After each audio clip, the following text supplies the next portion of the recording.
জামালপুরের বক্সিগঞ্জ উপজেলার কামালপুর সীমান্তে বিএসএফ এর কথিত পুশিনের ঘটনায় আলোচনায় আসা বৃদ্ধ ষষ্ঠী চন্দ্র বর্মন বাংলাদেশী নাগরিক বলে নিশ্চিত করেছে বিজিবি। প্রায় 24 ঘন্টা নো ম্যানস ল্যান্ডে অবস্থানের পর তাকে উদ্ধার করে বক্সিগঞ্জ থানায় নেওয়া হয়। 11 জুন সকাল 7:30টার দিকে সীমান্তের 1082 নম্বর আন্তর্জাতিক পিলারের সামনে শূন্যরেখা এলাকা থেকে তাকে উদ্ধার করে বর্ডার গার্ড বাংলাদেশ। পরে তাকে বক্সিগঞ্জ থানায় নিয়ে যাওয়া হয়। বিজিবির সূত্রে খবর, উদ্ধারকৃত বৃদ্ধের নাম ষষ্ঠী চন্দ্র বর্মন। তিনি রাজশাহী জেলার গোদাগাড়ি উপজেলার চাঁদলাই গ্রামের বাসিন্দা এবং বাংলাদেশের নাগরিক। গত প্রায় 24 ঘন্টা ধরে তিনি সীমান্তের নো ম্যানস ল্যান্ডে অবস্থান করছিলেন।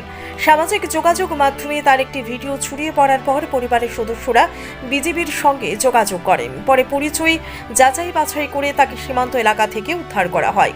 এর আগে কামালপুর সীমান্তে ওই বৃদ্ধকে বাংলাদেশে প্রবেশ করানোর চেষ্টাকে কেন্দ্র করে স্থানীয় বাসিন্দা, বিজিবি এবং ভারতীয় সীমান্তরক্ষী বাহিনীর সদস্যদের মধ্যেই উত্তেজনাকর পরিস্থিতি দেখা দেয়। এই ঘটনায় ব্যাপক আলোচনা সমালোচনার জন্ম দেয় সীমান্ত জুড়ে। এ বিষয়ে বক্সিগঞ্জ থানার ভারপ্রাপ্ত কর্মকর্তা মোহাম্মদ মকবুল হোসেন বললেন, বৃদ্ধকে থানায় নেওয়া হয়েছে, তবে বিষয়টি নিয়ে আনুষ্ঠানিকভাবে এখনো কোনো সিদ্ধান্ত বা বক্তব্য দেওয়া হয়নি। প্রয়োজনীয় প্রক্রিয়া শেষে পরবর্তী ব্যবস্থা নেওয়া হবে।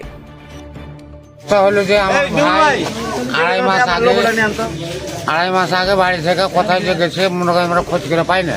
ওকে অনেক খুঁজেছি, খোঁজার পরও পাইনি।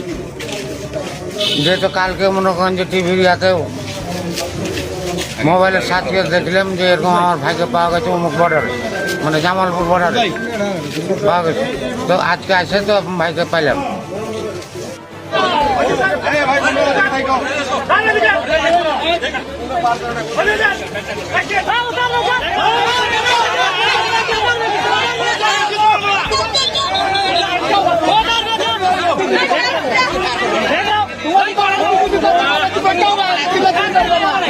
Hadi